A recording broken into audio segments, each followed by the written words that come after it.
My name is Luca Benedetti.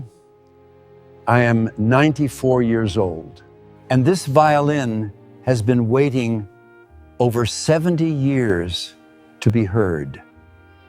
I was never meant to be a musician. I was a carpenter, a man who spoke in wood, not words.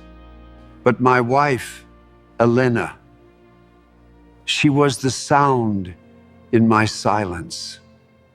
She played piano every evening, eyes closed, as if hearing something only she could understand. Before the war, I promised her I'd build something beautiful, something that would outlast us both. Every curve, every grain, every line of it was her face to me.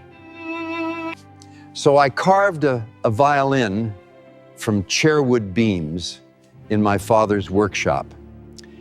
She used to tease me, "You build things to stay, Luca, but music is meant to leave." I told her, "Then I'll build something that can do both." At the train station, she stood small against the crowd, clutching her scarf. She said, "Promise me you'll come back and you'll finish it." I told her, "When I come home, we'll play it together." But when I came home, there was no one to play for. The bombing reached our town in '44. Our house, our street, gone. I found the violin case under rubble, cracked, scorched black. Elena's sheet music was fused to the keys like ash-stained lace. They told me she'd been helping the wounded when the ceiling fell. I don't remember what I said, only the silence that followed. A silence so wide, it swallowed the world. For decades, I couldn't touch the violin. It hung on my wall like a sin. I built tables, doors, coffins, but never music. Every year, I'd take it down, trace the burn marks, and whisper, "Next year, I'll finish it." But next year always came too soon. Last winter, my granddaughter found it. She asked, "Nano, why doesn't it sing?" I told her, "Because it remembers too much." And she smiled the way Elena used to and said, "Then maybe it's time it remembers out loud." So we sanded the body, restrung the neck, and polished it with the same oil from 1942. And when I drew the bow, the first note cracked, rough, trembling, unsure. But then something bloomed. A sound I had buried for a lifetime. It was Elena, in the vibration, in the echo, in the breath between notes.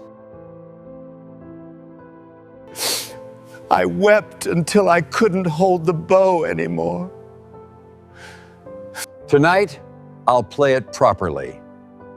Not for applause, not for pity. This violin isn't perfect, neither am I. But love can survive war, silence, even time. When you hear these notes, remember this. They were carved by a man who lost everything except the sound of her name.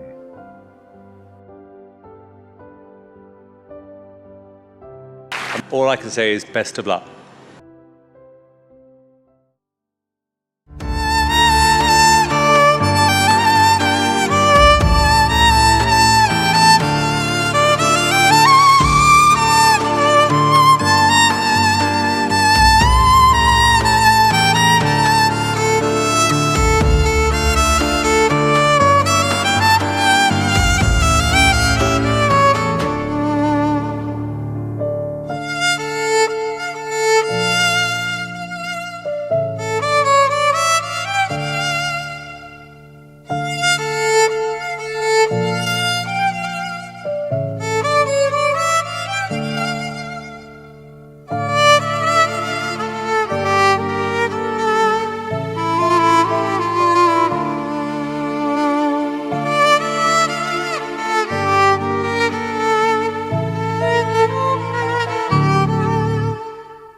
you.